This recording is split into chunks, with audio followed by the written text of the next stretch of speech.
Le webinaire vient de se terminer et je viens de me rendre compte que je n'avais pas déclenché l'enregistrement. Donc, je vais vous refaire la présentation. Donc, je vais essayer de vous présenter d'abord, me présenter moi, après la thérapie manuelle chinoise et la médecine traditionnelle chinoise, avec le regard qu'a le monde occidental par rapport à ça. En tout premier, je m'appelle Pierre Noitaki, je suis kinésithérapeute de formation. Mais préalablement, j'étais technicien électronicien. Donc, j'insiste là-dessus, c'est parce que j'ai une formation de base très technique, très terre à terre. Et si je suis rentré dans cette pratique d'abord de la kinésithérapie et de la médecine orientale dans les mêmes périodes, c'est parce qu'il y a une logique qui m'intéressait. Quand j'ai je ne savais pas que j'allais faire la kinésithérapie, mais quand j'ai réussi les concours pour entrer dans les écoles de kiné, je me suis acheté mon premier livre de massage. Et le premier livre de massage que j'ai acheté, c'était celui-là. Et ce livre, bah, en fait, il m'a suivi et me suivra jusqu'à la fin, puisque c'est peut-être lui qui m'a initié dans cette pratique des techniques orientales. Après, pendant mes études, j'avais des confrères qui faisaient du shiatsu. Donc on pratiquait, on se dépannait, on se soulageait entre nous. Et puis, dès que j'étais diplômé, je suis rentré dans un cours de massage chinois qui se déroulait à Toulouse. Pendant tout mon cursus, jusqu'à encore maintenant, je me forme et j'écoute des enseignants d'autres écoles, avec d'autres regards, avec d'autres pratiques. J'écoute des gens qui sont des praticiens, qui travaillent vraiment au niveau du toucher. J'écoute des formations avec des gens qui sont des techniciens de la médecine chinoise avec plutôt des acupuncteurs, où j'écoute des sinologues, des personnes qui travaillent sur les textes anciens. Tout cet ensemble de cultures me permet de mieux comprendre et d'appréhender cette médecine. La discipline que je pratique est une discipline qui est peu connue en France et en Europe, parce que quand la médecine chinoise est arrivée aux alentours du XVIIIe siècle, elle est arrivée avec un outil, l'aiguille. À cette époque, on avait des gens qui étaient des masseurs, on avait des gens qui faisaient du reboutage. Et puis, donc, on n'allait pas apprendre ce genre de technique. Au niveau de la médecine, il y avait l'autre aspect, c'était la pharmacopée. Au XVIIIe siècle, on ne pouvait pas transporter les plantes comme on les peut les transporter aujourd'hui. Donc, il n'y avait pas d'intérêt à travailler la plante chinoise en Europe à ce moment-là. Donc, le corps médical s'est intéressé à l'approche de l'aiguille et a considéré que la médecine chinoise, c'était l'acupuncture. Sauf que quand vous allez en Chine et que vous allez à l'hôpital, la première intention, elle est la pharmacopée. La pharmacopée, c'est un grand, grand chapitre de la médecine chinoise. La deuxième intention, c'est le massage, c'est la technique manuelle, c'est la thérapie manuelle. Mais dans cette pratique, il y a du reboutage, il y a de l'ostéopathie, il y a des techniques de Tuina, du Hanmo, du Tingfa, il y a des techniques de massage, donc des points, des méridiens, des techniques d'harmonisation des tissus, de pousser sur les tissus. Il y a l'utilisation d'outils, les ventouses, les gua sha, sont des espèces de stylets qui permettent de gratter la peau, des marteaux fleurs de prunier, des petits marteaux. Il y a les moxa, la moxibustion pour chauffer des points. En fait, c'est toute une gamme d'outils qu'on va retrouver à la disposition du masseur chinois et du thérapeute manuel. Et puis, vient après l'acupuncture, le traitement par l'aiguille, qui va représenter entre 10 à 20% de la pratique chinoise à l'hôpital. Je mets en dehors de ça la pratique du Qigong médical et autres qui font aussi partie des approches médicales. Dans la notion de médecine chinoise, la médecine chinoise est une médecine qui est très répandue dans le monde, qui est pratiquée partout et qui est reconnue par l'OMS. On sait que c'est une médecine à part entière, avec une notion de diagnostic, avec une notion théorique importante. Il y a une notion de traitement, des notions également de devenir du patient, d'entretien du patient. La grande différence entre la médecine occidentale et la médecine chinoise, c'est que la médecine chinoise va être une médecine dite globale. Elle va prendre en considération l'ensemble du patient parce que on va considérer que le patient s'est déréglé et qu'il y a des choses positives, des choses qui vont bien, qui fonctionnent bien et sur lesquelles on peut s'appuyer pour pouvoir le traiter. Alors, autant on aura des choses de l'interne, c'est-à-dire des organes qui vont l'aider, autant on peut avoir des choses de l'externe, c'est-à-dire une alimentation adaptée, un climat adapté, un milieu ambiant adapté pour la rémission de la pathologie, du trouble que la personne a.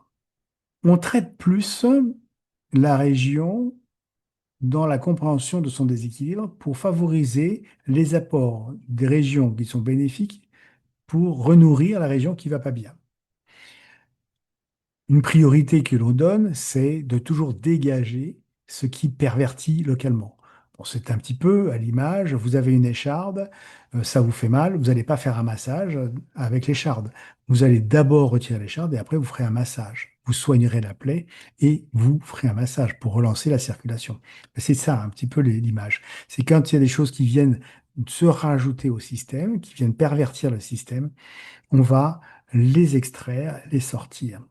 On connaît ça dans notre langage populaire, c'est j'ai pris un coup de froid, j'ai pris un coup de vent ou un courant d'air, c'est l'humidité qui me fait mal. Voilà, ça c'est qui vient entraver le mode de fonctionnement du corps. Après, une grande différence, c'est que dans la médecine occidentale, on nomme la pathologie. On dit, d'ailleurs, le patient va voir son médecin pour dire qu'est-ce que j'ai, docteur? Et puis, il sera satisfait si le médecin lui dit, vous avez une sciatique, vous avez une névralgie cervico-brachiale, vous avez une gastro, il sera satisfait de la réponse médicale qui aura nommé la pathologie. En médecine chinoise, on ne nomme pas une pathologie. On nomme ce qu'on appelle un tableau clinique, c'est-à-dire un état du patient dans lequel il est. C'est-à-dire que l'état va changer. Dire qu'aujourd'hui, le présent présente un coup de froid ou une humidité ou une agitation ou un manque, un déficit ou un blocage, quelque chose qui s'arrête. On va nommer l'état. Mais cet état va changer et va se transformer. Ce qui fait que après le traitement, l'état du patient ne sera plus le même et s'il a encore un symptôme, eh ben, ça sera un autre symptôme. Chose que nous, quelqu'un qui a une sciatique, il garde sa sciatique toute sa vie. On lui dit, mais j'ai eu une sciatique déjà. Ok, il a une étiquette. Ou si il a eu une hernie, il va souffrir de son hernie toute sa vie. On aura l'étiquette qui dira, c'est une hernie. Donc là, on est dans un autre mécanisme.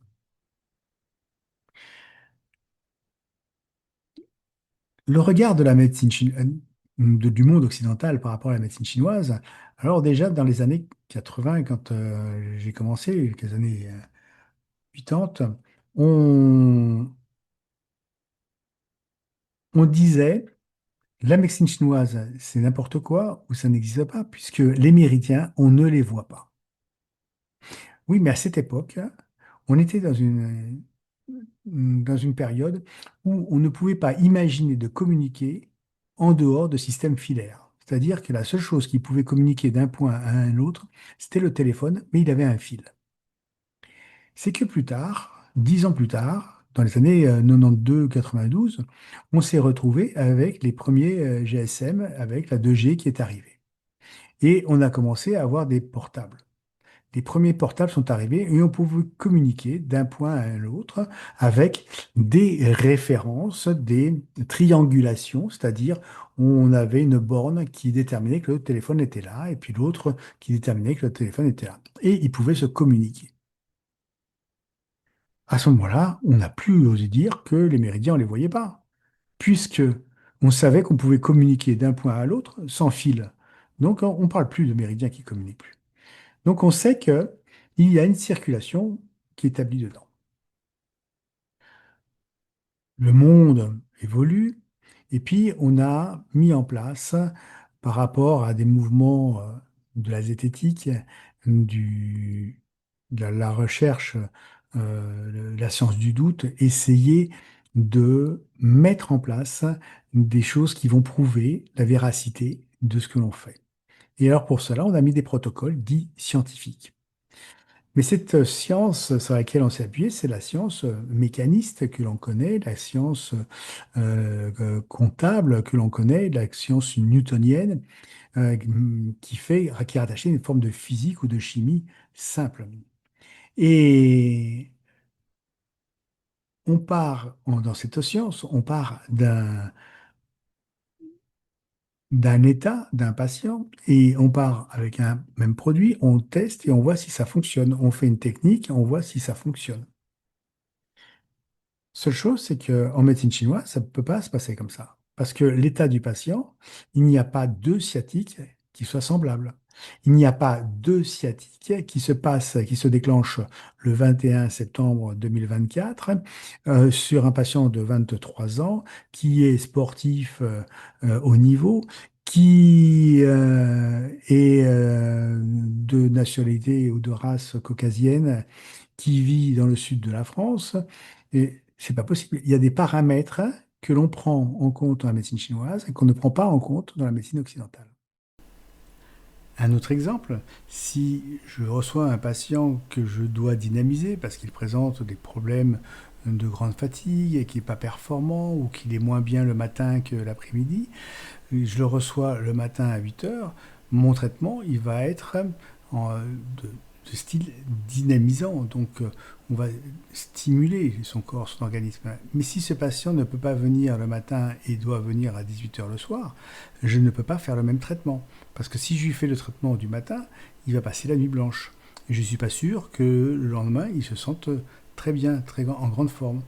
Donc, il va falloir que j'adapte mon traitement en fonction de l'heure où je pratique. Et puis, dans le geste, il y a aussi un aspect de l'intervenant, de l'officiant, de celui qui va traiter. On voudrait que Kidam puisse pratiquer un massage et obtenir un même résultat. Mais ce n'est pas possible. En fait, le geste se développe, s'affine. euh, Chaque professionnel va avoir un toucher différent et va avoir une technique qui lui est propre. Et plus il affine sa technique, meilleur il est, plus vite il a des résultats. Et à cela se rajoute une autre attitude, c'est l'attitude de l'intention et de l'attention. Quand on fait une pratique d'un point ou d'un méridien, l'attention et l'intention sont très importantes dans ce que l'on fait. Alors de la même façon, on n'est pas tous égaux dans notre capacité de concentration ou d'intention au départ. Tout cela, ça fait partie d'un entraînement euh, régulier, quotidien, qui nous permet d'évoluer dans notre pratique. Donc là, ça pose problème. On n'a pas les mêmes critères d'évaluation. Et alors aujourd'hui, il y a une autre physique qui apparaît. Là, la nouvelle physique qui apparaît, c'est ce qu'on appelle la physique quantique. Alors c'est intéressant parce que on peut constater que la physique quantique, elle parle de deux choses. Elle dit qu'il y a des notions de particules, c'est-à-dire des choses matérialisées, et puis des choses qui sont non matérialisées, qui sont des ondes qui circulent. Et nous, dans médecine chinoise, on dit, tiens, on a de la matière, du yin, et puis on a de l'énergie, du yang. Ah oui, deux choses. Un qui fait circuler l'autre, un qui fait bouger l'autre, un qui se transforme en l'autre. Parce qu'il y a cette notion aussi d'interrelation. Mais on en reparlera. Donc il y a cette dualité qui est prise en compte dans ces deux disciplines. Une autre chose, on parle qu'il y a un problème de non-localité. C'est-à-dire que si vous prenez deux particules qui sont de même source, qui partent et qui s'éloignent, et qu'on éloigne à des centaines, des milliers de kilomètres, et qu'on stimule une des particules, l'autre va réagir de la même façon. Il y a une relation entre deux particules espacées, éloignées, de grande distance. En médecine chinoise, on dit que sur un point, au pied, je peux agir sur la tête. Je peux agir à distance, non localement, pour pouvoir soulager. Donc on a aussi cette notion de non-localité. Sur la chose pratique, je dirais palpatoire, d'accord? Parce qu'il y a d'autres techniques encore dans le Qigong médical qui sont encore autre chose, d'un autre niveau. Là, restons sur la thérapie manuelle. Au niveau de cette physique quantique, on dit aussi que le système est holographique, c'est-à-dire que chaque particule va garder en mémoire les traces d'une particule d'un même ensemble. C'est-à-dire que l'hologramme, si vous coupez un hologramme et que vous récupérez une particule de l'hologramme, dans cette particule, vous avez toute la trace de l'hologramme. Mais en science, on le sait. On sait aussi que si on prend un ADN au niveau du pied, bah, il aura toute la trace de l'individu, la signature de l'individu, jusqu'à la tête. Donc c'est la même chose. Mais en médecine chinoise, on dit que le microcosme, c'est-à-dire mon monde intérieur, est à l'image du macrocosme. C'est-à-dire que tout est en tout, que tout résonne partout.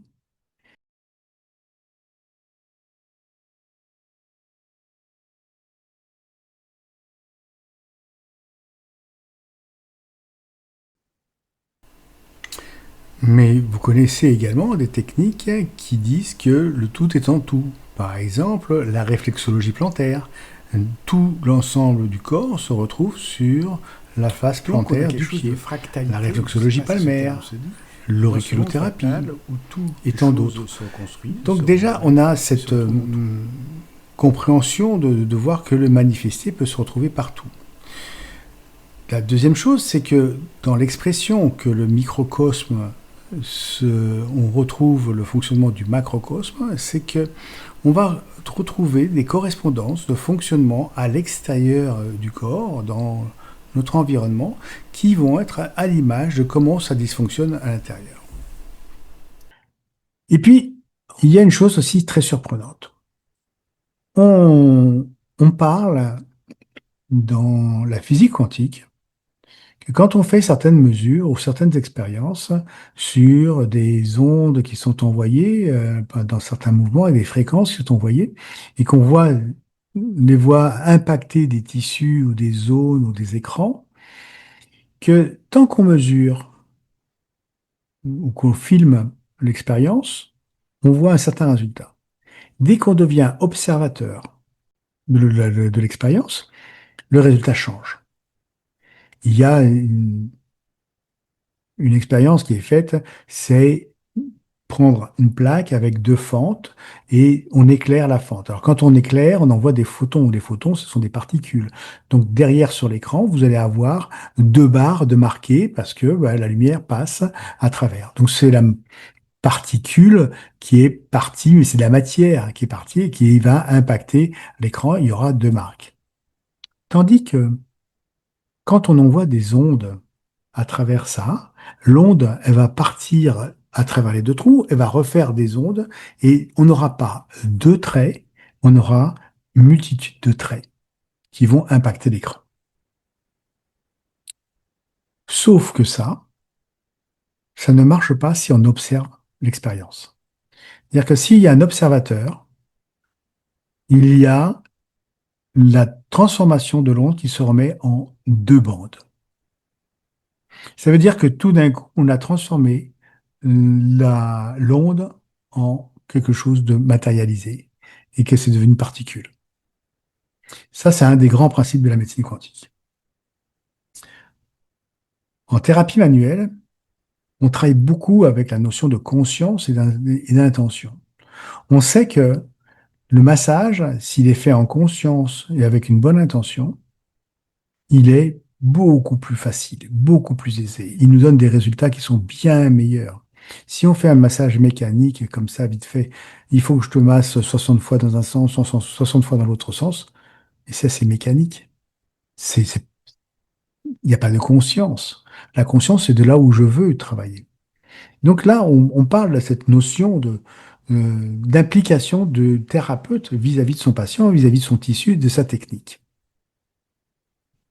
Donc ça, encore une bizarrerie de semblable à la médecine, à la physique quantique. Alors, je ne dis pas que la médecine chinoise est une médecine quantique. Je dis que il y a des critères de lecture, de comparaison qui sont assez semblables entre ces deux disciplines. Viendra peut-être un jour qu'on trouvera quelque chose de commun ou qu'on pourra aider ou qu'on pourra faire des études randomisées beaucoup plus précises avec ces nouveaux critères. Bon, on n'en est pas là. C'est juste que c'est une ouverture. Dans la pratique de la médecine chinoise, il y a cette notion donc, d'acupuncture. L'acupuncture, c'est un outil. Il faut savoir qu'en France, cet outil est réservé uniquement aux médecins. En Suisse et en Belgique, la loi est différente. Mais en France, uniquement aux médecins. Alors, il y a des tolérances. Il y a certains conseils de l'ordre qui ne disent rien, qui ferment les yeux, qui ne veulent pas savoir. Par contre, dans certaines régions, il y a des conseils de l'ordre qui sont beaucoup plus virulents et qui attaquent des praticiens qui sont des acupuncteurs non médecins. Donc c'est juste de se dire que bon, si on avait un autre outil, ce serait pas mal. Donc pour ça que la pratique manuelle est intéressante de ce côté-là. À savoir que la pratique manuelle a été interdite pour les non-kinés pendant des années. C'est-à-dire que faire du massage quand on n'était pas kinésithérapeute, c'était interdit. Les conseils de l'ordre attaquaient les praticiens de massage. Donc, maintenant, ça a changé.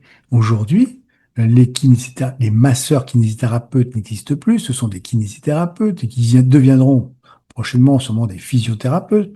Donc, il n'y a plus cette notion de massage et l'enseignement du massage n'est plus enseigné comme ça. D'ailleurs, nous, on faisait des interventions dans les écoles pour présenter cette discipline. Maintenant, les écoles nous ont fermé les portes. C'est fini. On n'a plus accès aux étudiants de kinésithérapie. Ce qui fait que la discipline qui était enseignée qu'aux kinésithérapeutes il y a encore 10 ans, aujourd'hui, bah, on l'ouvre à qui veut apprendre. Ce qui donne une ouverture, et j'en reparlerai, de professions qui ont accès à cette connaissance. Dans ma démarche de mes plus de 40 ans de pratique de ces arts orientaux, j'ai rencontré donc différents enseignants, aussi bien des Chinois, des Japonais, que des Anglais, que des Français, bien sûr, des Espagnols, des Italiens. En fait, on rencontre plein de confrères qui chacun présente la médecine chinoise avec le côté rigoureux de la médecine, c'est-à-dire la théorie fondamentale, et puis avec aussi leur évolution, leur pratique, leur recherche, leur hum, expérience qu'ils font partager. Et je fais exactement la même chose. Je veux dire qu'il y a une base fondamentale commune à tout le monde que l'on doit savoir, qu'on doit maîtriser. Et puis après, il y a notre pratique personnelle que l'on partage avec nos élèves. Pendant des années, je me suis dit, d'abord, j'apprends en France. Tout ce que je peux apprendre en France, je l'apprends en France. C'est ridicule d'aller payer un voyage en Chine pour aller apprendre des choses que je peux apprendre en France. Donc, j'apprends en France et quand je pense que j'aurai acquis un bagage, eh ben, je partirai en Chine. C'est ce que j'ai fait. Dans les années 2010, j'ai contacté des hôpitaux et j'ai demandé s'ils pouvaient me recevoir pour faire des échanges avec des confrères chinois et tout ça. Et j'ai été accueilli dans un hôpital universitaire, dans une ville peu connue à l'époque, Wuhan, et on a fait des échanges avec des confrères chinois. À plusieurs reprises, on était venus des kinésithérapeutes, on est allé là-bas. Alors au début, on leur donnait nos pratiques de kinésithérapeute et ils étaient très friands de ces pratiques-là. Et puis, eux, ils nous montraient leurs techniques de massage. Mais très rapidement, nous, on était un peu frustrés de leur donner de la kiné. On voulait faire du chinois avec eux et montrer ce on savait faire. Très rapidement, on a commencé à montrer nos pratiques de notre médecine chinoise. Et ça a fini par faire des battles. On était dans un service de consultation externe et des patients arrivaient et un coup c'était l'équipe française qui traitait, un coup c'était l'équipe chinoise qui traitait et chacun faisait sa démonstration. On en a conclu que on respectait tous la même base de fonctionnement, mais que nos pratiques étaient très différentes. À tel point que les Chinois disent, oui, vous faites de la Zhongyi, c'est-à-dire de la médecine chinoise de l'Ouest, de la Western Traditional Chinese Massage. On, on pratiquait quelque chose qui était à notre sauce. Mais c'est normal aussi. On n'est pas comme les Chinois. On n'a pas la même peau. On ne vit pas la même chose. On ne vit pas dans les climats plus rudes comme ils vivent. On ne vit pas dans un régime politique comme le leur. On n'a pas la même culture. Donc, automatiquement, les corps ne sont pas tout à fait les mêmes. Donc, il faut s'adapter aussi à notre civilisation. Donc, on a une pratique qui est différente, mais qui marchait aussi bien chez les Chinois. On s'adaptait. La grande richesse de ces échanges, c'était que on pratique pas très bien la langue chinoise, ou très peu, et avec du français, de l'anglais, du russe et du chinois, on arrivait à se débrouiller un petit peu, à faire quelque chose et à consulter les patients. Mais il nous manquait quand même beaucoup l'interrogatoire. Et donc, on devait se baser surtout sur la palpation et l'observation. L'observation, la palpation, la compréhension du toucher. Donc faire confiance à l'observation, la palpation et un peu moins l'interrogatoire, ça forme aussi à la pratique du tact, du toucher. Et puis, on a fait nos traitements et voilà. Ils nous trouvaient très doux par rapport aux Chinois. Les Chinois sont très durs dans leur approche.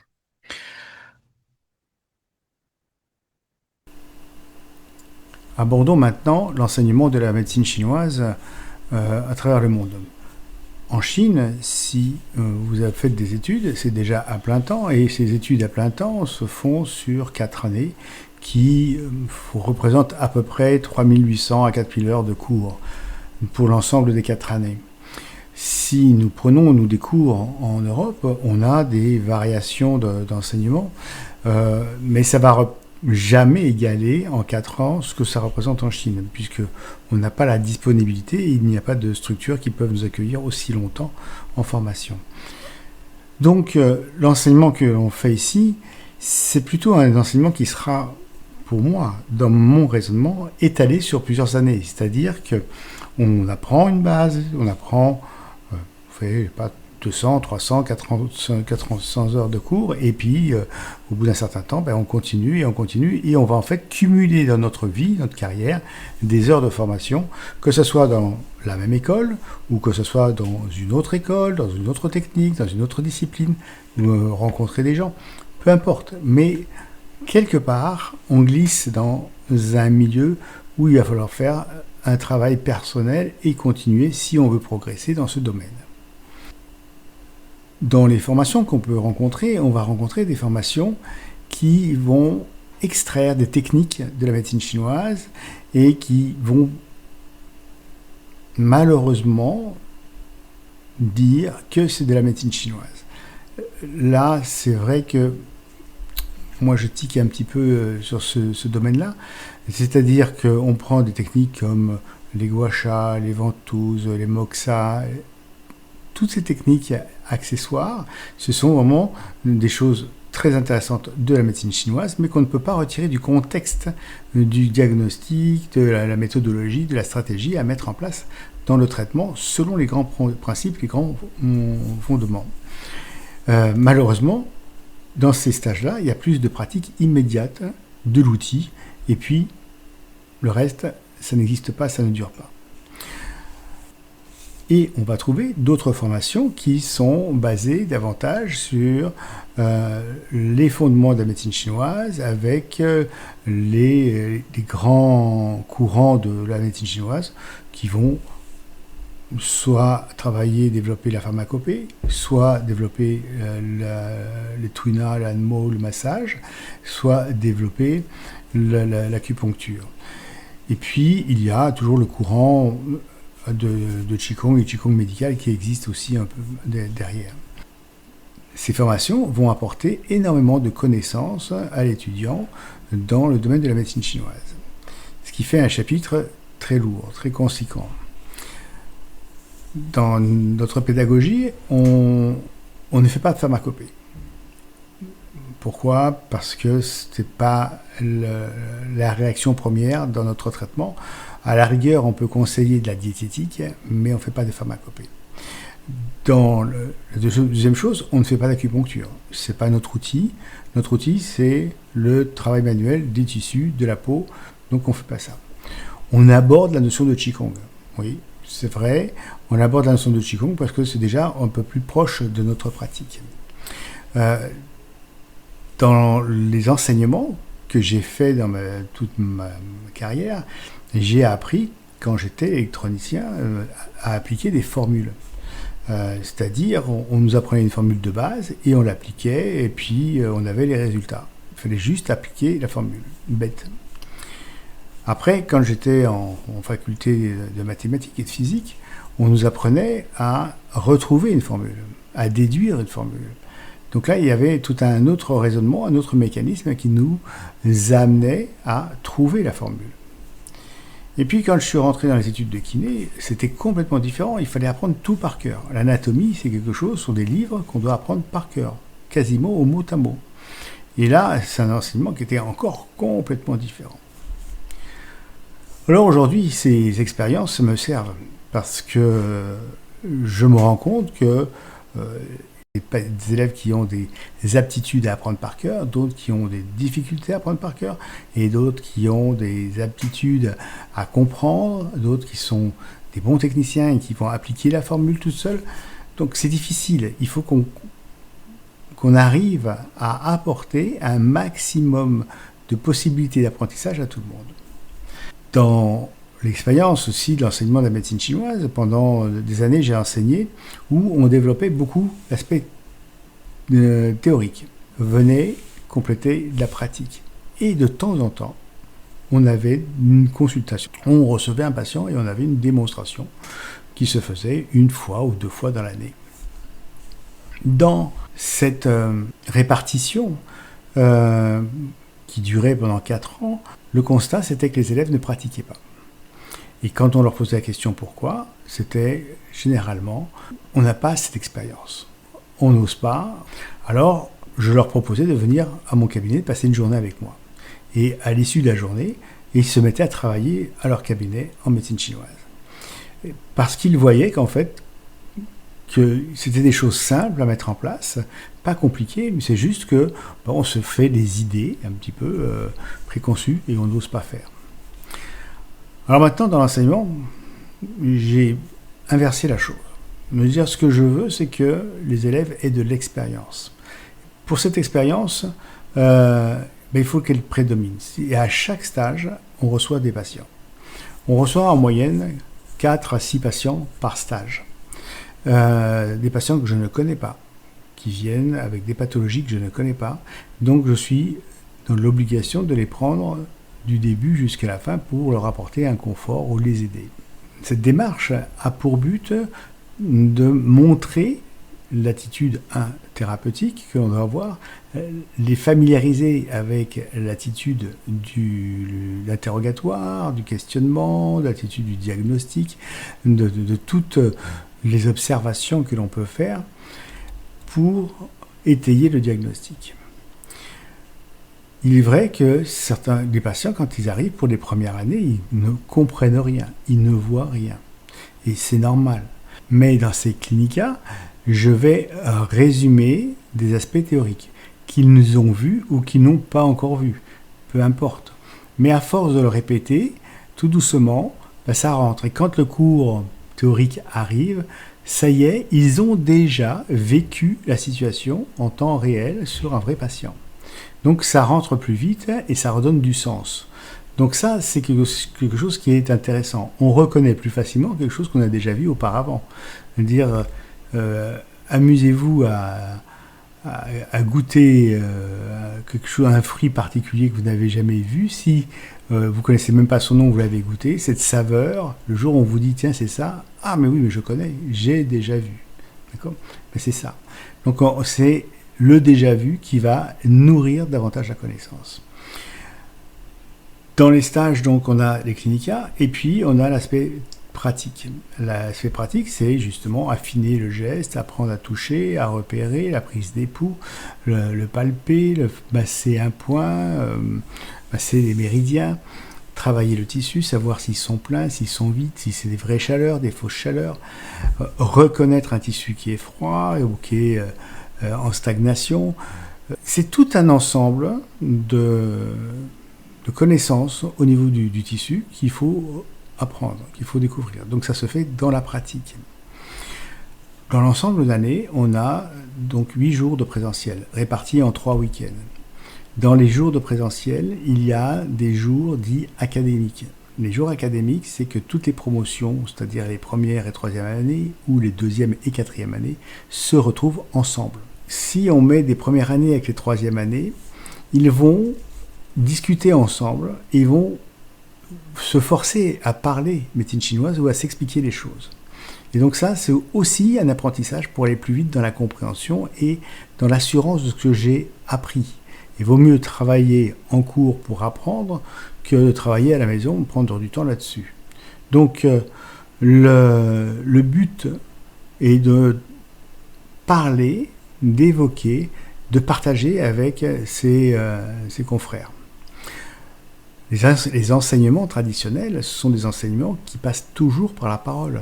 Il y a, chez les jeunes moines tibétains, on les voit, ils sont entourés de leurs congénères, et il y en a un qui est au milieu, à qui on lui pose des questions, et il répond, il pose des questions, et il répond. Et en fait, il y a une espèce de ping-pong permanent entre je te questionne, je te réponds, je te questionne, je te réponds. Mais on ne trouve pas ça que là. On retrouve ça dans tous les enseignements traditionnels. L'étude du Talmud, c'est exactement la même chose. On retrouve ce même mode de fonctionnement. Donc, le fait de parler de ce que l'on apprend et de s'assurer si j'ai bien compris, c'est mieux. Et puis, tout le monde ne peut pas parler individuellement avec moi. Donc, je suis disponible. Mais si on est 10 ou 15 ou 20, c'est difficile que j'ai tant à vous accorder individuellement pour pouvoir répondre à toutes vos questions. Donc, les anciens qui sont là et des gens qui refont sont là pour le faire. Et quand ça ne va pas, bien sûr, je suis là pour aussi répondre et vous aider. La fréquence des cours, elle n'est pas importante, donc c'est 3 fois dans l'année et c'est 8 jours dans l'année. La raison, c'est que ça a un coût, hein, de se déplacer, de se loger, mais c'est surtout pour moi un coût familial. C'est-à-dire que, ayant fait beaucoup de formations, je sais très bien l'investissement et le sacrifice que la famille a dû endurer et supporter pour pouvoir accepter que je fasse ces formations.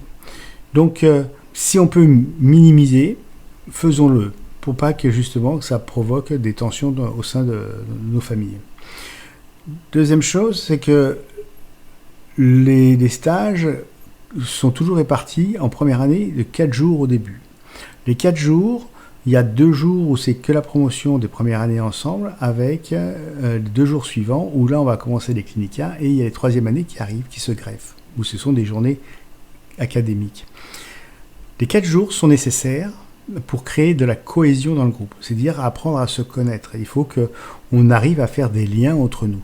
Si c'était que 2 jours, on arrive le premier jour, on est un peu ébahi par rapport à tous les nouveaux qui arrivent, et puis le lendemain, c'est déjà le jour du départ, on pense déjà plus à partir, à rentrer, à retrouver les siens, que de finir les rencontres qu'on a faites au début. Donc, 4 jours, c'est nécessaire. Et une fois qu'on a ces 4 jours, à l'issue de ça, on a une base déjà de travail. Une base de travail pour le toucher, pour faire des traitements traiter des pathologies articulaires, traumatiques, traiter les entorses, suivre des traitements de fractures osseuses et autres. Il y a déjà beaucoup de matière pour le premier stage. Dans les stages suivants, ce seront 2 jours et 2 jours. Mais déjà, le groupe est formé. Pour faire un lien entre ces 3 stages qui sont quand même étalés dans l'année, tous les mois, toutes les promotions francophones se retrouvent lors d'un webinaire où on fait questions-réponses, où on se pose des questions, que ce soit théorique ou pratique. C'est-à-dire que si vous êtes confronté avec un patient à une difficulté, on essaie de vous trouver une solution pour que vous puissiez l'aider. Même des fois, si vous ne connaissez pas encore le traitement, le cours, on vous donne des pistes de réflexion, de travail pour essayer de l'aider au mieux possible. Généralement, ça se passe très bien. En plus, dans le lien qu'il y a entre nous, il y a un groupe qui s'appelle TMC Technique, où on met les questions que l'on se pose au niveau de certains cas. C'est-à-dire qu'on a des cas, on ne comprend pas. J'ai dit un jour quelque chose et puis vous avez oublié, vous avez entendu. Alors vous posez la question au groupe. Et soit un ancien répond ou je réponds, un assistant peut aussi répondre. Donc il y a toujours du lien qui est fait entre nous pour ne pas lâcher. Le fait qu'il y ait du lien, le fait qu'on se voit dans les webinaires tous les mois, ça permet de garder aussi le langage, parce que c'est aussi un langage particulier. Donc il faut s'entraîner à parler, à raisonner avec ce langage. Et le fait de répéter, ce n'est pas un problème, ni pour moi, ni pour les anciens. On peut répéter et répéter et répéter et on redit. Ce n'est pas grave. C'est comme ça que ça va rentrer. Donc, on est là pour ça. Et si vous posez une question et vous pensez qu'elle est ridicule, dites-vous qu'il y en a un autre qui a la même question mais qui n'ose pas la poser. Ça, c'est certain. À partir des documents qui vont être fournis lors de la formation, vous avez des vidéos. Les vidéos, ce sont des compléments des cours théoriques. Et ces vidéos suivent à peu près les chapitres des fascicules qu'on va vous remettre, dont je vais vous parler, et permettent d'avoir une autre explication, un autre regard. Ça fait référence des fois à des textes anciens. Et dans ces vidéos, il y a des vidéos qui sont marquées un peu plus, où ce sont des vidéos spécifiques, surtout pour les anciens, ou les gens qui repiquent. Pourquoi ? Parce que il y a une base à savoir. Si vous la savez, c'est suffisant. Si vous l'avez en plus, ne vous engorgez pas, ne le prenez pas. C'est pour ça que je vous les mets, parce que je ne veux pas refaire une autre, une autre série de vidéos à mettre en vente, en ligne, pour des niveaux plus avancés.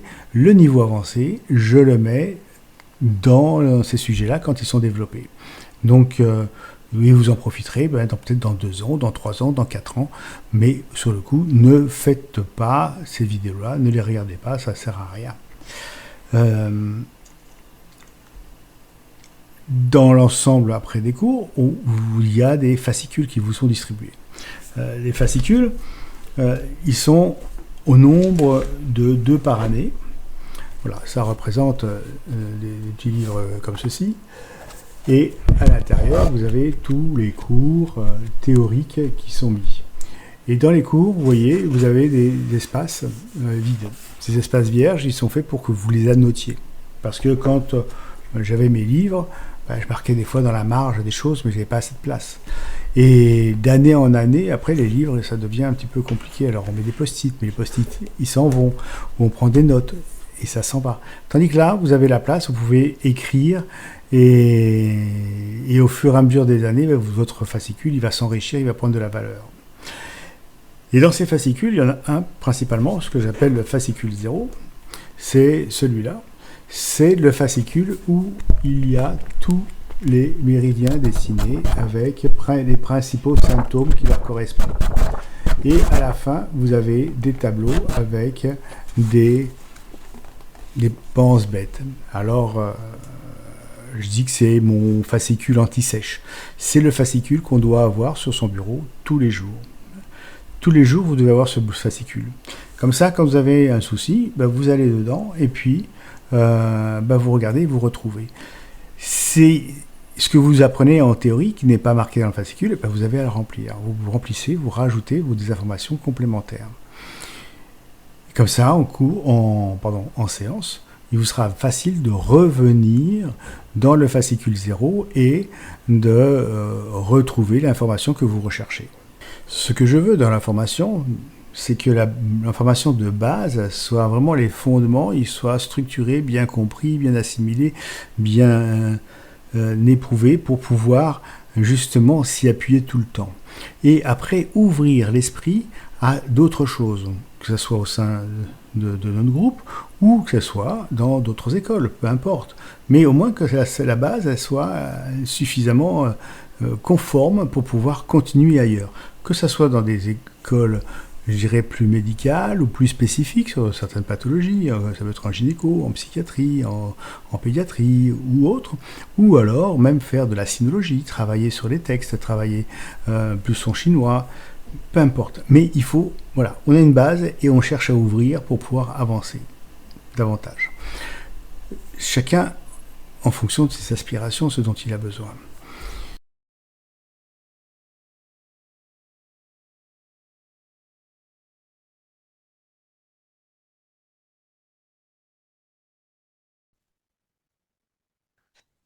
Voilà, tu m'entends là, hein. Ouais, je t'entends C'est parfaitement. c'est quand même extraordinaire, hein. Pourquoi? Ben, tu vois, on n'a pas le temps de se voir. Et là, on s'est Ouais. vu 2 fois cette semaine. Bon, c'est un peu parce que tu as oublié un truc, mais donc, Je te remercie énormément de vouloir accepter de refaire ton intervention d'hier soir. avec une spontanéité, donc tu pourrais. Tout ce qui va être filmé va être diffusé, hein. Oui, non, j'ai Parce que, compris. tu sais, la spontanéité, justement, c'est ce qui est le plus intéressant dans notre travail, quoi. Donc j'apprécie des fois les petites réactions de chacun quand il y a un peu d'humour ou il y a un petit peu de grimace, et ça va très bien. J'adore. Mais moi, ça m'a vraiment fait réagir. Je pensais pas que je réagirais comme ça à la conférence parce qu'il y a des choses que je connais. Mais là, cette mise un petit peu en abîme, le fait de lier, de faire des liens, et puis aller jusqu'à la physique quantique, c'est vrai que j'avais jamais pensé à ça, la physique, ça n'a jamais été mon truc. Je trouvais ça vraiment intéressant. Et puis là, tout d'un coup, ah, j'ai peut-être un peu mieux compris aussi des choses de physique quantique. Ouais, c'est... C'est ce tout général qui fait que, bah, tu sais bien, les la formation des orthophonistes n'est pas la même que la formation des kinés. On est beaucoup plus sur du cognitif tout le temps, tout le temps. Et même, on n'ose pas trop toucher nos patients. Il y a très peu de gens qui nous ont enseigné ça. Alors, il y a Isabelle Ayoub qui enseigne le toucher par rapport à la déglutition. Et donc, j'ai commencé avec elle. Après, il y a les échanges qu'on a eus au quotidien sur bah, qu'est-ce que tu fais? Tiens, j'ai ce patient, il est compliqué, t'as pas une idée. Ça, c'est super riche. Je le fais avec d'autres collègues, mais c'est pas sur le même mode. Après, il y a ma formation de réflexo qui m'a aussi autorisée à toucher les gens. Et puis après, il y avait, ça c'est l'aspect qui connecte direct avec le travail. Et après, il y a un autre aspect du travail qui est, oh, ça serait bien intéressant cette formation complète de médecine chinoise. Mais là, comment vous dire? Et je trouve très fine la façon dont tu as présenté les choses parce que effectivement, on a tous nos vies et souvent des gens qui s'intéressent à leur métier s'intéressent à plein de choses.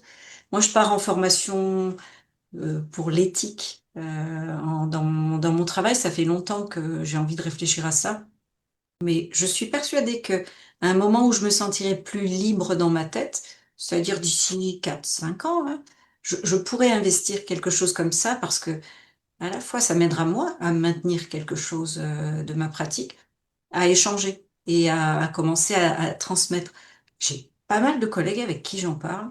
Il y a les allergiques, mais celles-là, tu peux pas y empêcher, hein.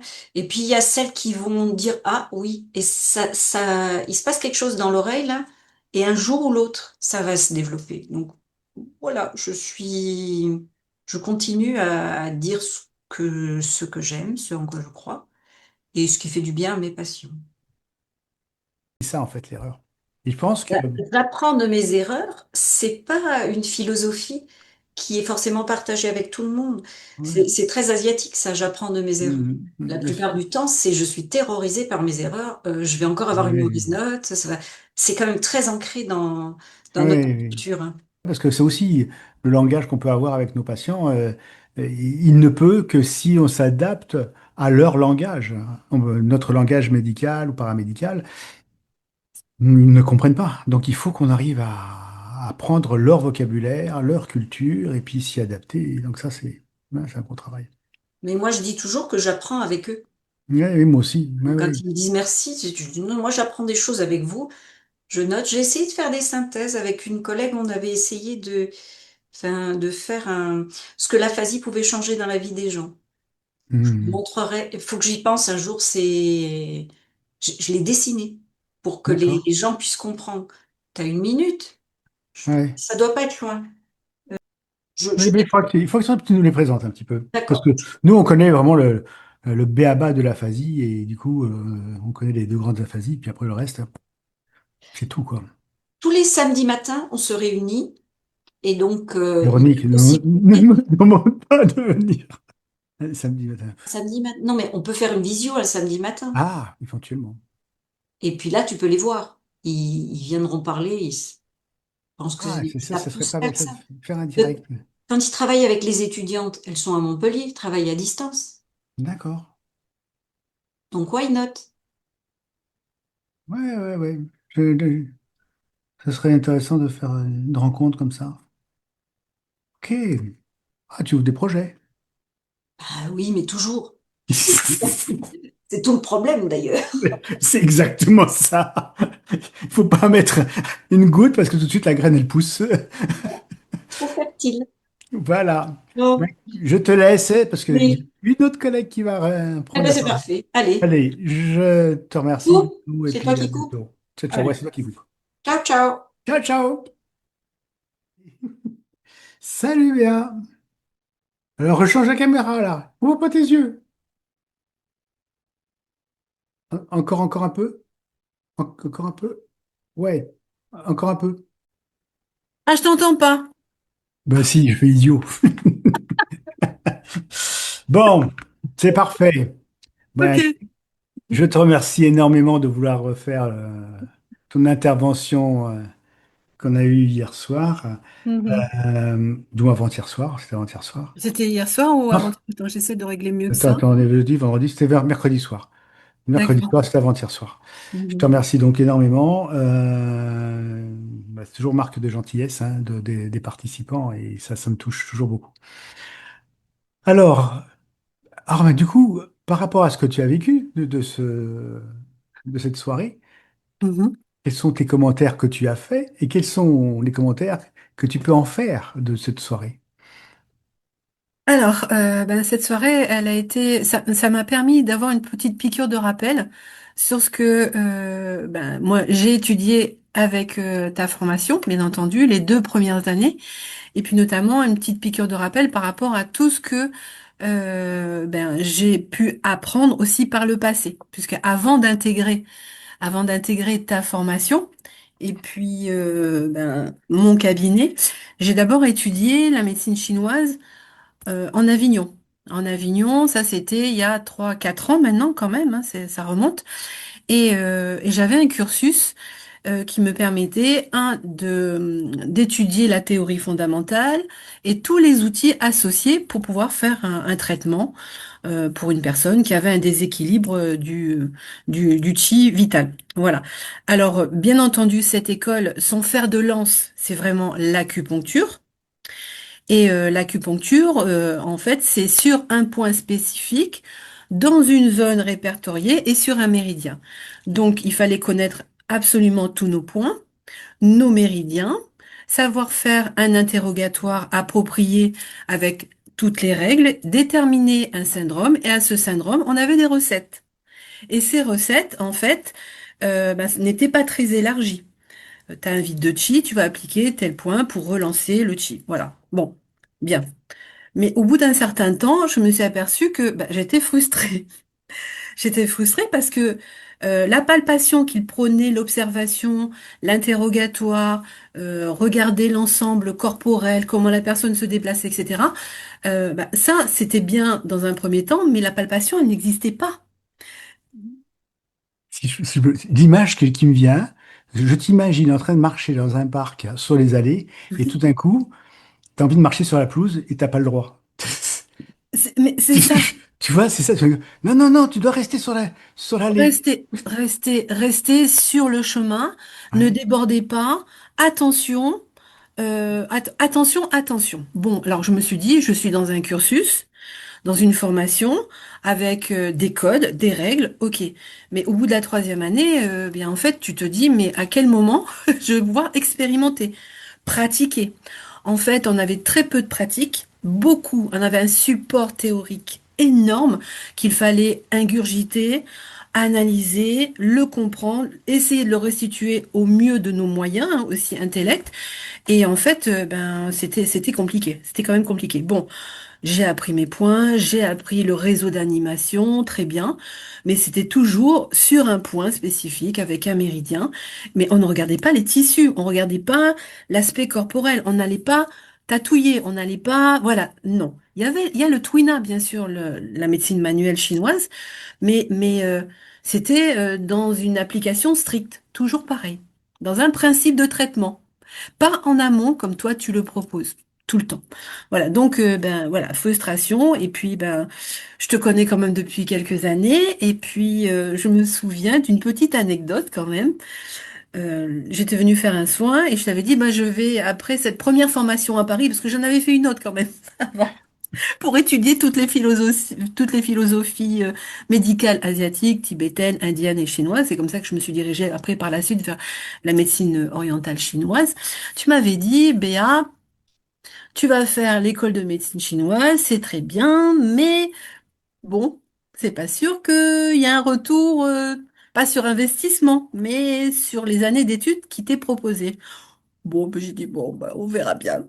En fait, voilà, au bout de 3 ans, je suis arrivée chez toi et vraiment, j'ai abordé la médecine chinoise sur un autre versant, avec une approche plus physique, plus corporelle et plus de pratique. En fait, c'est que de la pratique. Enfin, c'est que de la pratique. On a notre support, bien entendu.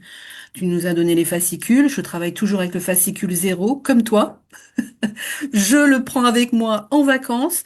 Quand je vais faire, c'est un déplacement et que je sais que j'ai de l'attente, par exemple des soins dentaires que j'ai fait cette année, j'ai mon fascicule. Je loue, je dis ah tiens ça c'est pas mal. Je peux faire tel lien, je peux peut-être le proposer. Enfin voilà. Donc ce fascicule zéro, on va dire que c'est ma Bible. Oh. Voilà, avec la théorie fondamentale, parce que là j'ai un gros pavé quand même, hein, voilà, dont tu connais l'auteur, etc. Mais voilà, j'ai ces bouquins qui sont mes bouquins de chevet en fait, Mm. et qui me suivent. Voilà, alors tout ça pour dire que les 2 premières années que j'ai passées avec toi, eh bien, en fait, c'est une révélation. C'est pas comme la Vierge Marie, hein, on est d'accord? Non, non, oh, j'espère, parce que Même si mon deuxième prénom c'est Marie, hein. Bon, alors voilà, ça c'était pour la petite anecdote, mais vraiment, là j'ai compris que on ne peut pas faire de soins sans pratiquer le plus possible, sans palper les tissus, regarder la densité, la couleur, la forme, ce qui se manifeste sur le corps. Et ça, je l'ai appris avec toi. Je l'ai pas appris à l'école de médecine chinoise et ni avec la première formation. On l'a abordé, mais on n'a pas concrétisé sur place. Voilà. Et toi, tu proposes en fait un enseignement qui est plus proche du patient, tout en tenant compte de son état, des pathologies qu'il a. Mais ça, c'est plus parlant. Là, on est dans le concret. C'est pratique, c'est pragmatique. Voilà. Moi, je pense que voilà, ça fait sens par rapport à ce que j'attendais comment dirais-je, d'une formation voilà, dans l'énergétique chinois notamment, puisque c'est ça que j'ai choisi comme voie. Voilà. Puis en plus, bon, ton enseignement, il est quand même, tu as quand même euh, il y a un adage quand même chez toi, je dirais que c'est presque on pratique, mais on y met aussi du plaisir, de l'intention, et puis il y a aussi le maître mot, c'est quand même professionnalisme. Je veux dire, il faut rester aussi très professionnel. Voilà. Mais voilà, moi je suis Moi, je suis bluffée par les résultats que j'ai eus en cabinet, parce que je me suis installée quand même, avec une autre élève que tu connais. Et, euh, et quand je fais mes petites choses et mes soins, j'applique le principe de traitement par rapport à ce que tu nous as appris, eh ben ça marche. Alors je dis pas à 100% en première séance, ça dépend évidemment de ce que la personne a, Ah, mais bien sûr. j'ai une amélioration. Je veux dire, par exemple, sur une douleur, quand elle arrive, elle est en cabinet, elle a 8 sur 10 ou un 9 sur 10 avant qu'elle ne bascule sur un traitement allopathique, un peu fort. Eh bien, ben, elle peut redescendre à 4, à 3 sur 10 au niveau de l'intensité de la douleur. Et puis il y a une espèce de... Ouais, il y a du bien-être après la séance. C'est confortable. Et en fait, ben, on se dit, ben, écoute, c'est presque magique. C'est presque magique. Bon, quand je dis magique, il faut quand même, bien entendu, ça s'apprend, ça se Non, mais pratique. attends, la magie, il y a toujours un truc. D'accord? C'est le truc qu'il faut connaître. Donc, Voilà, c'est ça. d'accord? C'est pas Mais miraculeux, c'est pas c'est magique. miraculeux. C'est on a un truc, on a une Il y a un combinaison. truc, Oui, c'est assez émerveillant quand même, oui. parce que tu apprends, tu as un socle de connaissances, ce socle de connaissances, c'est la théorie. Ensuite, tu la mets en pratique tout de suite. Toi, avec toi, on n'attend pas. C'est pas bon, on se revoit dans 3 mois, là, on va voir un petit peu où vous en êtes. Pas du tout. On est dans la pratique, on va dire constamment. Voilà. Et c'est là où on voit les résultats. C'est pas dans notre tête. Oui, Merci Pierre. bon, ben, je t'en prie. Je t'en prie, moi je fais que transmettre ce qui ma passion. Mais c'est tout à fait. Ton explication me remonte à que on n'est pas des techniciens, on n'applique pas une technique, on n'a pas Non. appris un geste technique et on touche à de l'art. C'est comme le pianiste. Dire le pianiste, il va apprendre trois morceaux de Beethoven, mais Mm. son envie de progresser, c'est de faire du Chopin, c'est de faire du Mozart, c'est de faire Ah, autre c'est ça. chose. Il va chercher une autre partition, et puis un peu plus difficile, et encore un peu plus difficile. Celle qu'il n'a pas pu jouer il y a 10 ans, eh ben, il va la jouer 10 ans plus tard. Ouais. Mais oui, mais c'est exactement la même chose. Et moi, j'ose même plus parler des résultats que j'ai au cabinet parce que moi-même, comme tu dis, c'est toujours surprenant. Et puis, Mm. mes patients sont pas tes patients, ça aussi. C'est-à-dire que Mm. on a, je dis toujours, on a les patients qu'on mérite, mais j'ai des cas qui sont difficiles, des gens qui sont au bout de course médicale, qui finissent par être abandonnés, ou on va leur dire allez voir le psy, parce que voilà, Oui. être psy, c'est pas autre chose, et que tu arrives à soulager en deux, trois séances. Dernièrement, j'ai eu un couple, là, ils viennent du Luxembourg, ils étaient en Mm. vacances ici et ils veulent revenir. Après, là, une séance, ils veulent revenir, dire on prend 2 fois par an, on prend le train, on descend, on vient vous voir et tout là. Qu'on trouve quelqu'un d'autre ailleurs, quoi, c'est pas possible. Mm.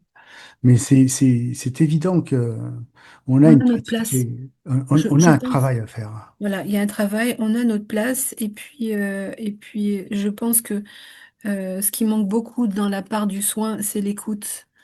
Voilà, et cette écoute, c'est bien qu'on puisse aussi l'avoir pour pouvoir accompagner au mieux. Parce que bien sûr qu'il y a le principe de traitement qui s'applique, mais quand tu as une personne qui vient parce qu'elle est en réelle difficulté, parce qu'elle a peut-être épuisé en général toutes les solutions proposées par la médecine, on va dire occidentale, je critique pas, puisque je suis Mhm. même voilà Oui, au contact de la médecine occidentale, mais j'ai l'impression que voilà, il faudrait qu'on arrive à inverser ce processus, c'est-à-dire pas que les patients, faut pas que les patients ils arrivent en bout de course, tu vois.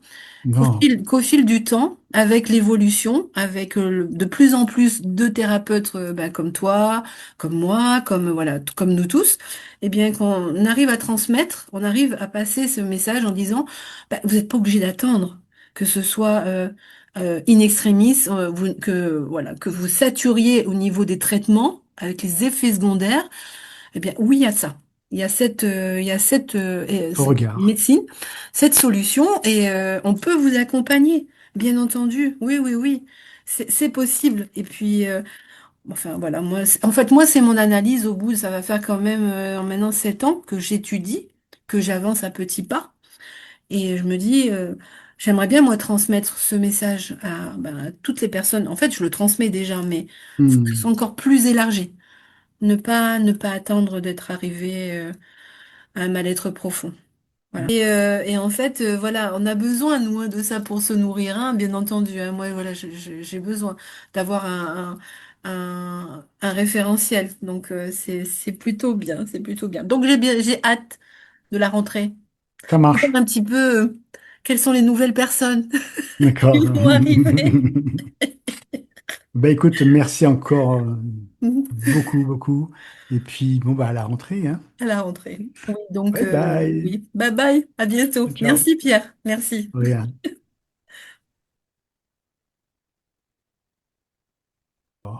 Bonjour Pierre, Bonjour, Tatiana. tu m'entends? Je t'entends, mais je te vois pas. Ah mince, attends. C'est juste que je suis sur mon téléphone. Voilà. D'accord. Ouais, je suis un peu à la montagne, je suis sur le téléphone, donc c'est un peu compliqué. Non, mais c'est pas grave. Ça changera du local où tu étais avant-hier. Et Voilà, qui était mon bureau. bon, là, ben, je te remercie beaucoup de bien vouloir refaire ta prestation de mercredi soir parce que mon étourderie a fait que j'ai oublié d'enregistrer. Donc, Pas de souci, pas de bon, souci. C'était alors, juste un peu, voilà. alors, tes deux autres collègues l'ont fait tout à l'heure déjà. C'était super et vous êtes très gentils. Super. Alors, qu'est-ce que tu as à dire par rapport, je ne sais pas, moi, après la petite présentation que j'ai faite, où tu avais des questions à poser Oui, donc, comme je t'ai dit, on s'était déjà rencontrés en fait en juin.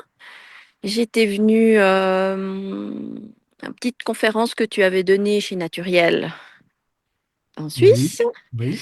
Et j'avais eu la chance de pouvoir assister à une matinée de cours avec toi. Mhm. J'avais vraiment trouvé ça très impressionnant, très intéressant. Et en fait, depuis là, la formation me trotte dans la tête.